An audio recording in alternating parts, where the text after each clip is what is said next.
Swayam Prabha. Digital India. Educated India.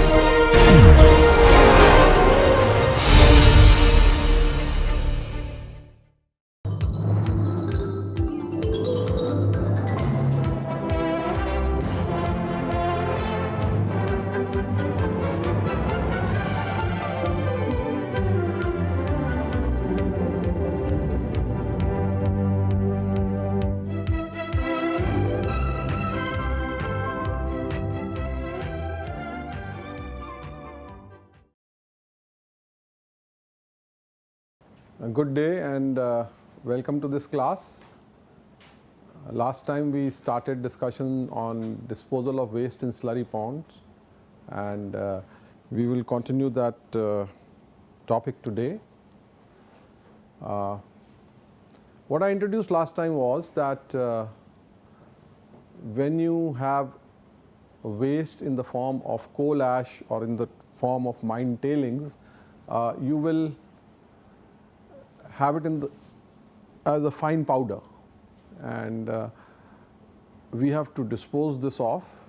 And if we try and handle this waste in the manner in which we have been handling municipal solid waste, that is, try and send it in trucks, then this can produce a lot of dust, fine particles can blow around, and it can also be highly erodible. So if there is rain, then this will tend to erode from an open truck and fall onto the road. So one of the ways we handle this is make slurry out of this waste and pump it in pipelines. So today we'd like to see what are the alternatives which exist even when we pump it in the form of a slurry. What are the alternatives which exist for disposing this waste? So just to quickly recall, coal ash, mine tailings, marble dust and others, they are all disposed in the form of slurry. The particle size is predominantly silt or fine sand, and you can often classify these materials as silty sand or sandy silt. If it becomes coarser than that, if it becomes coarse sand or gravel, it's difficult to pump, because you can mix it in water, you can make a slurry, but you need very high velocities to keep the coarse sand and gravel suspended in the water as you pump. Also, when you pump coarse sand or gravel, there will be a lot of erosion of the pipeline, because these particles will, at the bends and at the corners, they will cause damage to the pipelines. So it is easy to pump the silty sand or sandy silt, and especially if the sand component is fine sand. So we pump it in the form of slurry through pipelines, can be transported to several kilometers. So you may need intermediate pumping stations to boost up your velocities, but you can transport the slurry for several kilometers through the pipelines and then discharge into a pond. In the pond, the solid particles settle down and the top water is decanted. Now these can also be transported in dry or moist form in trucks or conveyor belts.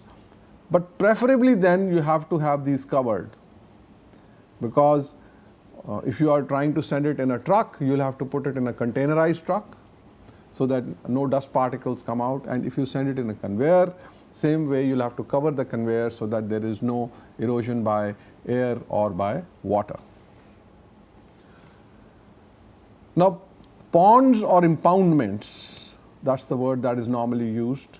These are containment structures made by constructing embankments to prevent the slurry from flowing away. So when the slurry comes out of a pipeline, it's like water or a liquid which tends to flow away. So you contain it by making embankments.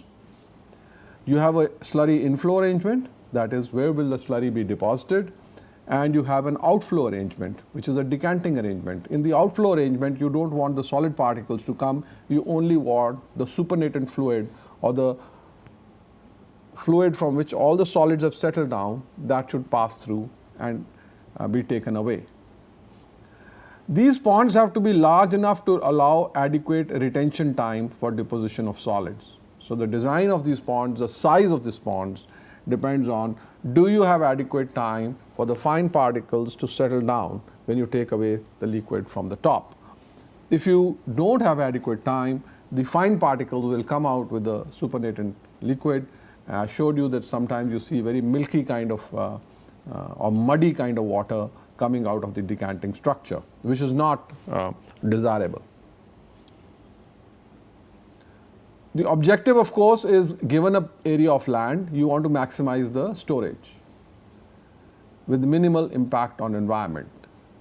So when we dispose slurry on land, we would like to maximize storage and have minimal impact on the environment for the given area which is available to us. And the same things will govern. What is the shape of the area? It won't be a square or a rectangle. It will be as the land is available to us. It could be sloping ground, it could be flat ground. So the disposal options, you may get a low-lying area, you may get a flat ground, you may get a sloping ground, or you may get a valley. So really, all these four forms are similar to what we talked about in terms of landfills. If you have a low-lying area, you start depositing it in the low-lying area, and then gradually the pond will rise above it. This is the final sectional view. How we contain the slurry will become evident in the next slide, but this is what it will look like. If it is on flat ground, your pond will be like this. Sloping ground will be like a side slope landfill, and valley will be like this. So the design requirements are that you have the operational phase. That means for the 20, 25, 30, 35 years when the waste is coming, how do you operate the pond? How do you spread? How do you ensure that the waste is deposited over the entire area that you have? Those are the operational aspects. How do you close a pond? Your project is over. Do you walk off? Or do you cover it? Do you grow vegetation on it? And how do you take care of the post-closure aspects? How long do you have to monitor it? Till what time is it that you can abandon the area? So waste placement is an issue. Typically, on a landfill, the waste is coming in a truck and you're using dozers to spread the waste. In a slurry, how do you do it? The physical stability of the entire pond is an issue. That means the embankment stability, how high will it rise, and if it breaches, what will happen? What is the impact of the slurry water on the environment, on the groundwater table? What is the impact of the dry, fine particles blowing away in the wind? We have to look at environmental safety. Surface water management is a major aspect of design. Not only is there the slurry water, but every time it rains, you get additional water which is coming down. How do you extract and recirculate the decanting fluid? That means, suppose you are able to take out your slurry water, the solids have settled down and you can take out the water. Now, if that water has got some excess dissolved salts or excess chemicals, then how do you treat it? And then can you recirculate it, or do you discharge it back to rivers? Do you need a liner at the base of your pond? And if so, is it the same liner as you use for landfills? What monitoring do we have to do for the years of operation and closure and post-closure period? And finally, what is the plan? What is your long-term vision as to when you abandon the ash pond, would you have returned it to its original condition, or how would you have merged it into the ecosystem? So these are the design aspects which one has to consider. In the ponds, you have three systems: low concentration slurry disposal, medium concentration slurry disposal, and high concentration slurry disposal. So if you are handling your waste in the form of a slurry that you are mixing it with water, then lean, medium, and high.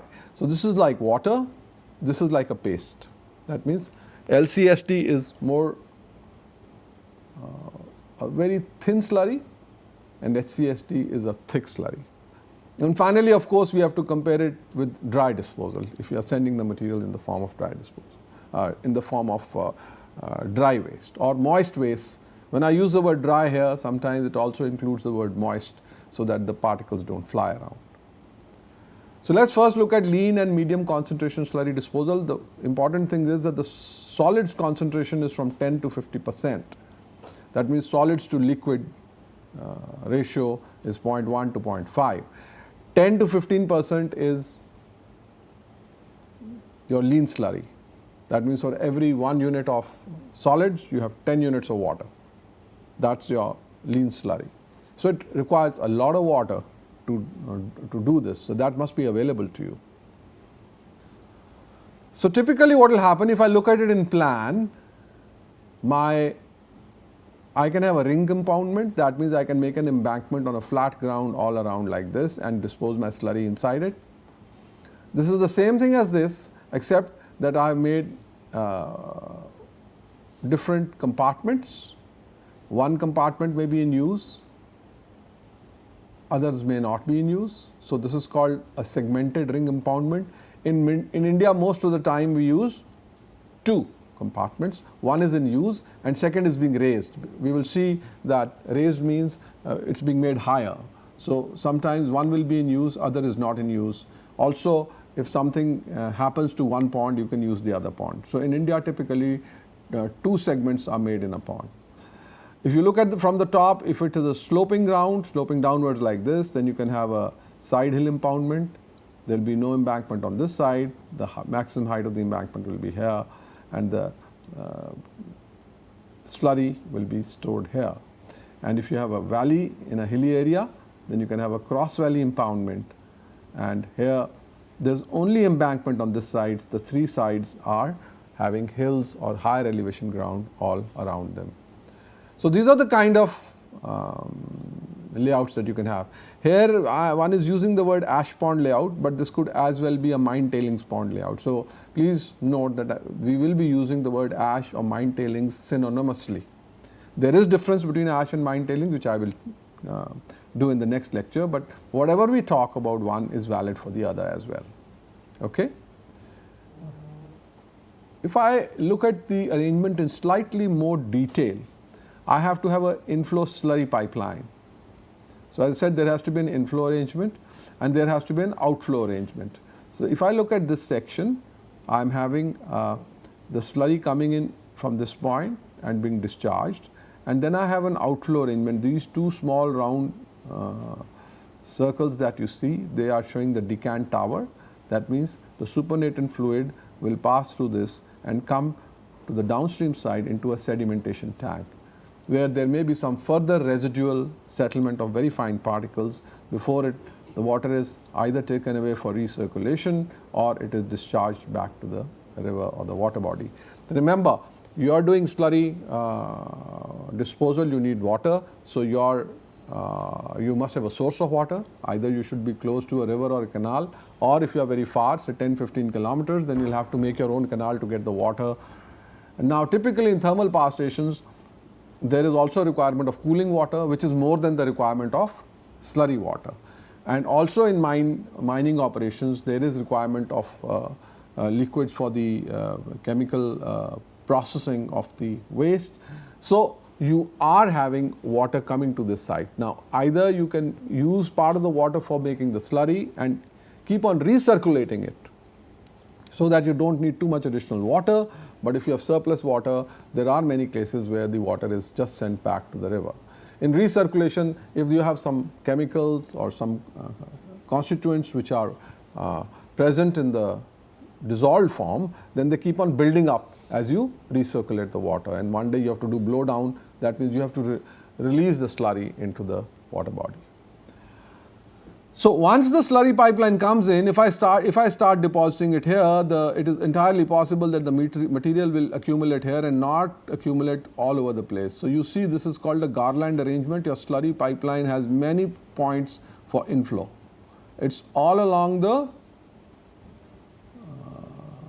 perimeter. However, it cannot be very close to the decant tower, because then the settlement, suppose I was to put a inflow point here, this is a very short distance, settlement time will not be adequate and the fines will come out. So you have to have a minimum distance of these slurry ponds away from the decant tower, so that as the water flows from the inflow point, suppose this is an inflow point, as it flows here, the fines must also settle. The coarse ones will settle immediately as soon as the slurry hits the ground, because velocity in the pipe was high. Therefore, all the sand and the silt particles were in suspension. The moment it comes out of the pipeline, the velocity falls because it's spread over a large area. So you have to have a minimum distance. Just typical minimum distance may be 500 meters, 1 kilometer or more, typically, for the fine particles to settle. Otherwise, you will have muddy water coming out. So in both the chambers or both the segments, you have this garland inflow arrangement,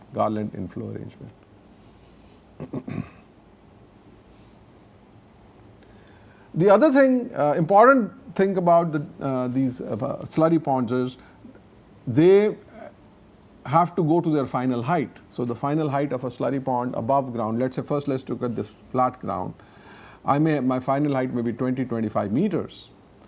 There are ponds of mine tailings which are 40 meters high, and I told you the Kudarmukh iron ore tailings pond is 100 meters high, but it's only a cross valley impoundment. So only one embankment is made and it is 100 meters high.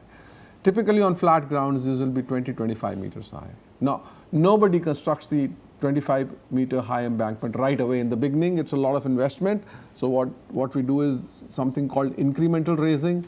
Every 3 to 5 years, we will raise the embankments and do slurry deposition. Now, there are different techniques of raising. This is called the upstream and this is called the downstream and other techniques. But what I want you to see is that raising is done incrementally. Luckily, in a low-lying area, for the first few years, you may not even need an embankment because it's a little depression in the ground. But over the years, you'll have to start raising it if you want to go higher. And in the side slope, it may be like this. So these are the kind of techniques which are used, and it is all staged construction or incremental raising. And the three names that will come very often to you is upstream raising. You make the first embankment and you fill it up with the solids. Once the solids have come up to this line, make the next embankment, fill it up, make the next, fill it up, and this is called the upstream method of raising. The diametrically opposite to this method is the downstream method of raising. That means you begin the starter embankment a little inside from the outermost perimeter, and once this is filled up, you make the next embankment. Once this is filled up, you make the next, and so on. Now, the advantage of this is that you can compact the entire area with rollers. So this can be very strong embankments.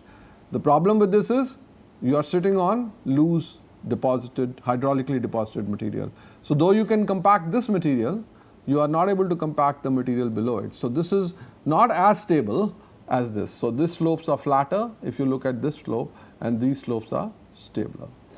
There is a hybrid arrangement between the upstream method and the downstream method, and that's called the centerline method, where you raise the embankment crest one over the other. It's partly resting on old material and partly resting on the compacted soil. We'll look at this in greater detail later.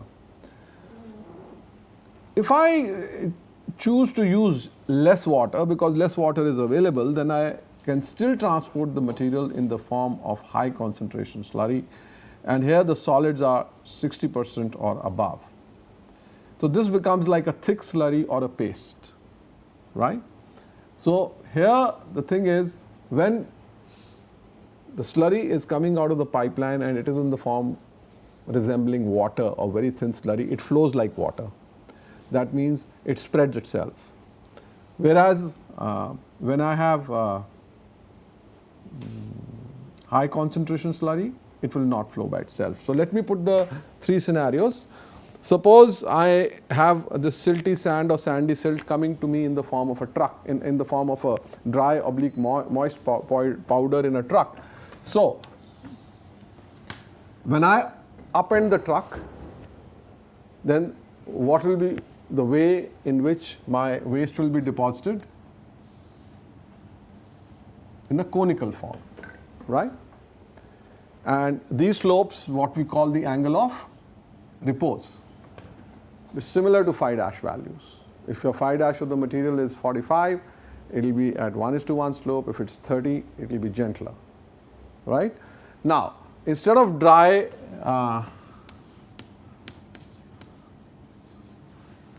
if it is moist, it could be even steeper slopes. Why? Because there is some kind of a surface tension effect which gives you capillary suction. So, that might give you some kind of a artificial cohesion. It's like beach sand. You go and make castles of beach sand. Why? When the sand is dry, you can't make a vertical cylinder, but when the sand is slightly moist, you are able to make a vertical cylinder because there is negative pore water pressure on account of the liquid present. You make the sand saturated, again you can't make it vertical. So when it is dry or moist, it will be like this.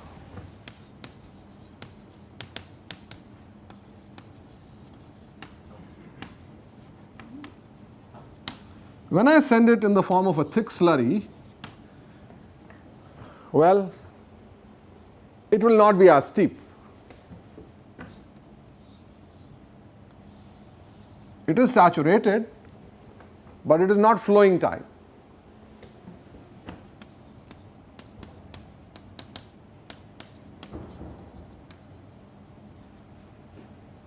So definitely it is flatter. What is this? We'll find out soon. What kind of range does it have? And if I send it in the form of lean slurry,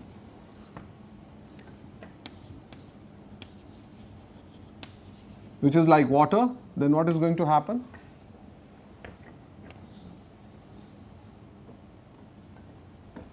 If it is coming out of a pipeline, it will spread by itself. It may be nearly horizontal.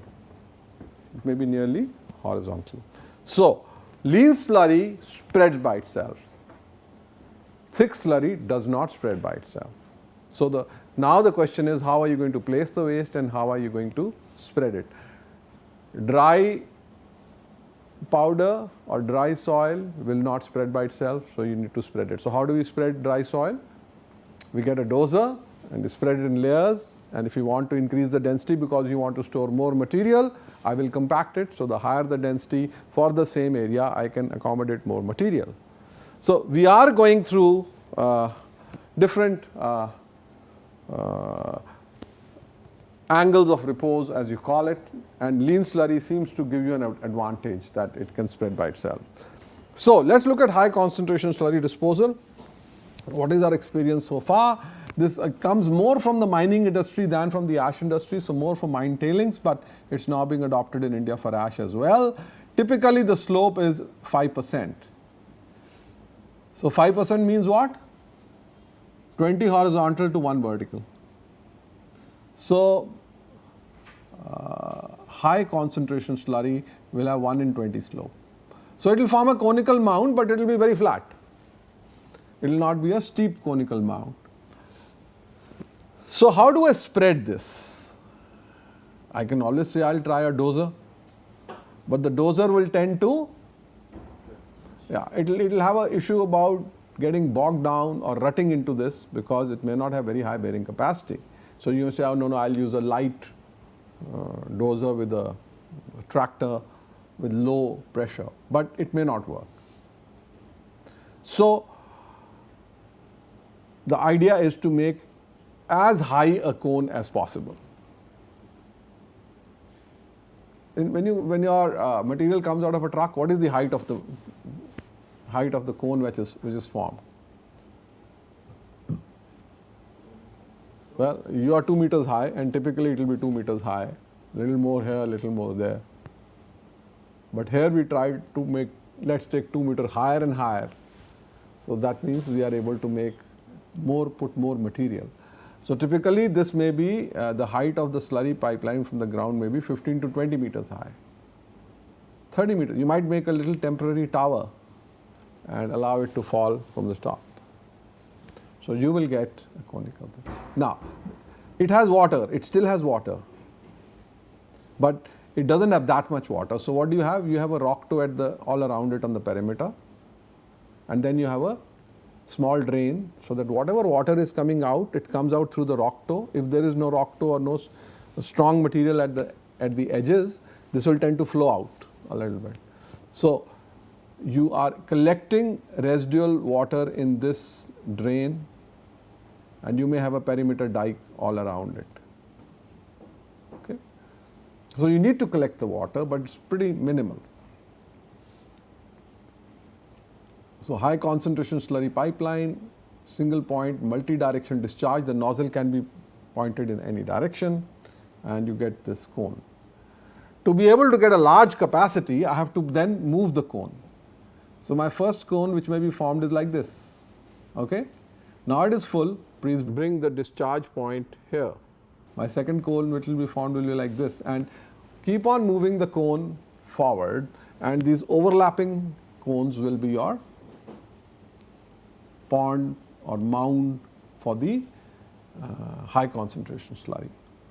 So high concentration slurry disposal ash mound from multi-point discharge, and after this is over, you have a very high exposed area. Please remember that. And if it dries out, ash is going to fly all over the place. So you might put a soil cover and have vegetation on it. Okay?